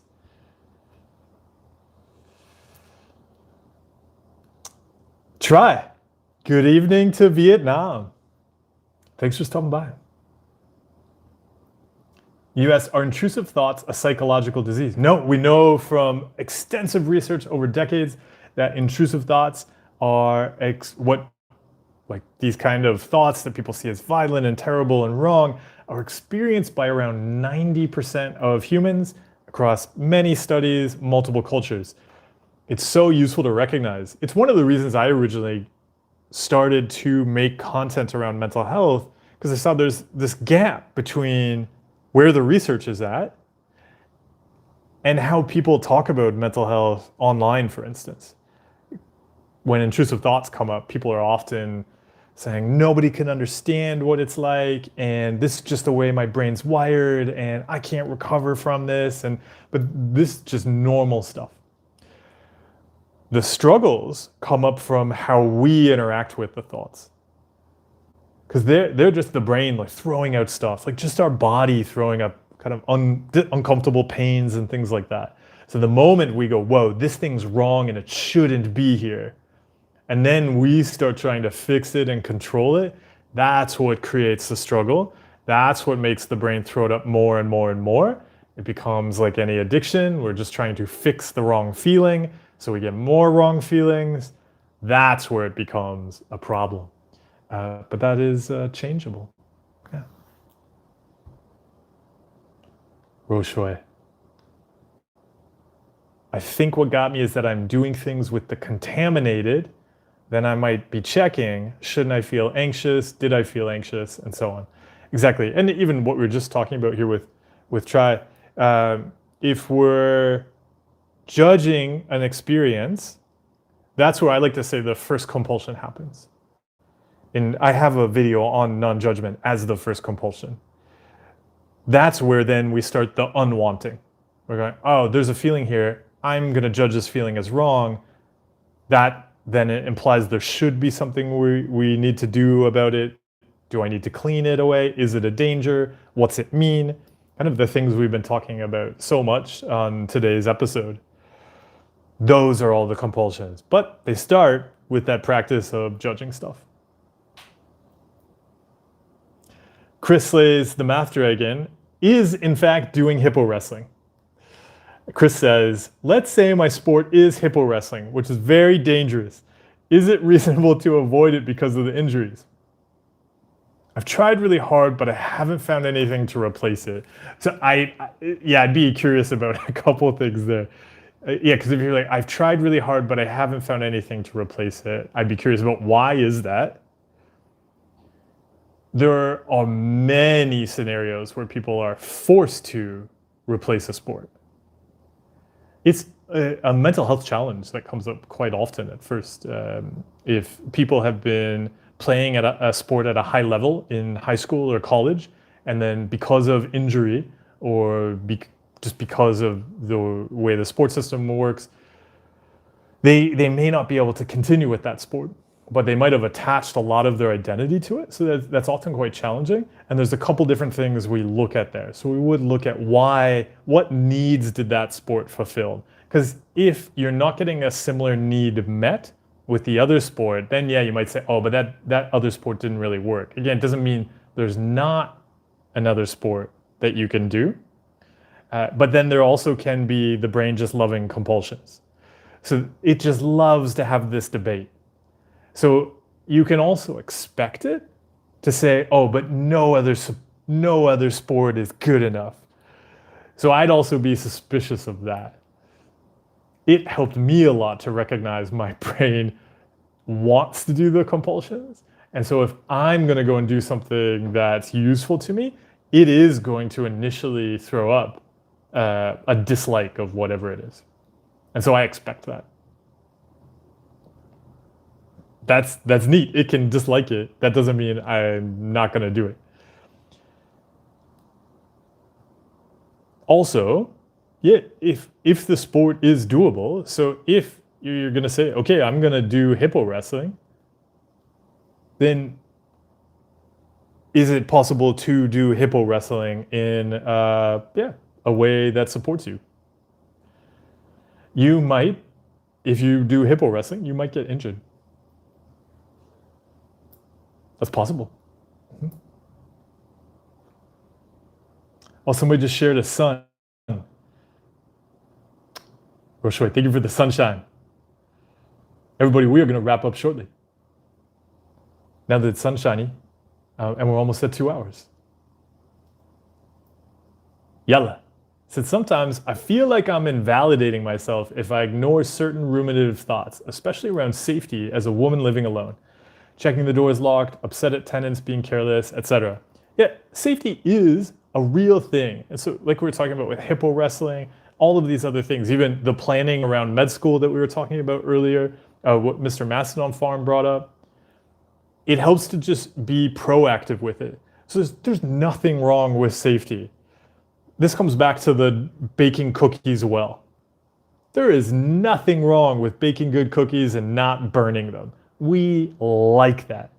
If we're gonna wrestle hippos, we wanna do it in the safest way possible. The thing to do is to be proactive with it so that we're not having to wait for the brain to throw up a fear and then us reacting to it, because that's actually going to be unsafe for us in two ways. One, we're waiting for a problem to then fix it. Even though we may see ourselves as good at fixing problems, we're still waiting for problems. But then two, we're also just contributing to struggling with our mental health. We're engaging in practices that aren't good for our mental health, and that is not, if we're worried about injuries or safety, that is not good for us. So how can you be proactive with enjoying where you live? That's how I'd often present this. And safety is gonna be a part of that. And what's a way to just do that so that it's creative, it's about giving, you're taking care of you in a way that you enjoy, and you're not waiting for the brain to point out stuff. So yeah, enjoy taking care of you and enjoying where you live.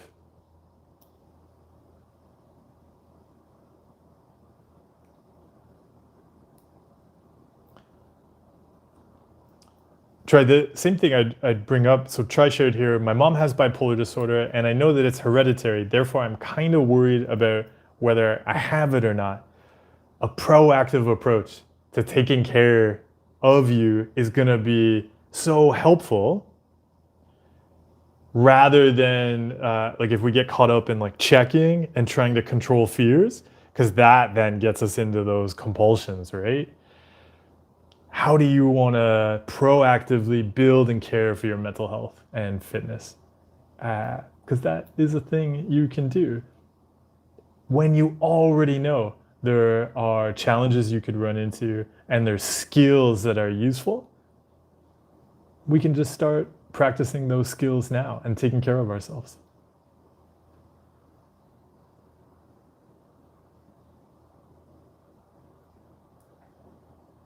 Chrisley the Math Dragon has been a professional hippo wrestler. They said, thank you for your response. Indeed, hippo wrestling was a huge part of my identity and I've been struggling with how to let it go. It's understandable. I've always thought the hippo wrestling uniforms were super cool. So it's hard to step out of the hippo wrestling uniform and be like, what do I wear now? What do I wear to the grocery store if I'm not wearing my hippo wrestling uniform? Trevor said, great job, old friend. If my girlfriend lets me join the Bald Scalp Club again, I'll come to you first with the good news. Great. Have a good day to you in the audience. Trevor, thank you for stopping by and the well wishes. This is the way. I can't imagine having to, like if I had to like go around deciding on like different types of shampoo and conditioner to buy, I would just have to start doing compulsions around it then.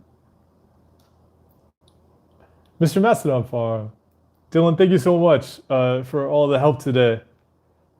And for, sharing the support in the chat, but also, sharing a donation. I really appreciate it. No, thank you for all of the help. And with that, we will close things out. Everybody, thank you so much for being here. Thank you for sharing your questions and your experiences as you're barreling down the out of control truck driving track of life. Oh, Try, thank you for joining us. Thank you to our sunshine givers and donations. So Dylan, thank you so much. Oh, Yala, thanks for being here. Everybody, the thing that we really came back to the most again and again today, I would say two key things, right? We're going to have intrusive thoughts. Those are coming up because we care about other things. So we're going to see them. Yeah, they might be disgusting and horrible, terrible, wrong, bad, violent. Yeah, they can be there. They are only coming up because we care about these really important things we want to do in life. So let's go do them. That's what we're going to practice doing this week. And when you're going to do them, you can be proactive about that. We don't have to be in this reactive mode of, I'm just going to go do a random thing, wait for a problem, and then get anxious about it. Let's look at what we really care about. Let's design things for who we are and what we need, and then start doing those actions proactively before anxiety or pressure, pushes us into taking care of ourselves. Give some time and energy to taking care of you this week. All right, everybody. Oh, Blooper, you're welcome. Thank you for being here too. Thank you, everybody. We'll be back in 2 weeks. Stay cool out there. Take care of the planet out there. I'll talk to you soon.